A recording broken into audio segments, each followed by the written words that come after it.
জাতীয় মৎস্য পক্ষ 2026 উদযাপন উপলক্ষে কেন্দ্রীয় কর্মসূচির অংশ হিসেবে জেলা প্রশাসন ও মৎস্য হবিগঞ্জ কর্তৃক আয়োজিত বিভিন্ন কর্মসূচি আয়োজন করা হয়েছে। তারই ধারাবাহিকতায় আজকে তৃতীয় দিনে আমরা বিভিন্ন উপজেলার মৎস্যজীবীদেরকে নিয়ে আমরা একটা বর্ণাঢ্য সাঁতার প্রতিযোগিতা আয়োজন করেছি।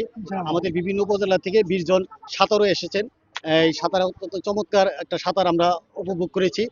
আমরা মনে করি যে এর মাধ্যমে আমাদের মৎস্যজীবী যারা রয়েছেন, যারা জেলে বাইরে রয়েছেন, তারা অনেক উজ্জীবিত হবে এবং তাদের তারা আরও মৎস্য সম্পদ সংরক্ষণে আর তার আন্তরিক ভূমিকা রাখবে।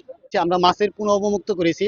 আমরা মৎস্যজীবী, মৎস্য চাষী এবং অন্যান্য মৎস্য সেক্টরের সাথে জড়িত যে সকল স্টেক হোল্ডার রয়েছেন তাদেরকে নিয়ে আমরা মত বিনিময় করেছি, যাতে এই মৎস্য সম্পদ সংরক্ষণ, উৎপাদন বৃদ্ধি, তারপরে এই মৎস্য সম্পদের সংরক্ষণ এবং এই মৎস্য সেবাটা সহজীকরণের লক্ষ্যে আমরা মৎস্য চাষীদেরকে সচেতন এবং উদ্বুদ্ধকরণ আমরা বিভিন্ন কর্মসূচি নিয়েছি। আমাদের প্রয়াত 3 বারের প্রধানমন্ত্রী বেগম খালেদা জিয়াও মৎস্যজীবীদেরকে নিয়ে ভাবছেন। আমাদের বর্তমান প্রধানমন্ত্রী ও মৎস্যজীবীদেরকে নিয়ে ভাবছেন। এই জন্য মৎস্যজীবীদের বিভিন্ন সুযোগ সুবিধা নিয়ে ভাবছেন এবং অনেক সুযোগ সুবিধা দিতেছেন। আশা করি ভবিষ্যতে আরো অনেক সুযোগ সুবিধা দেবেন।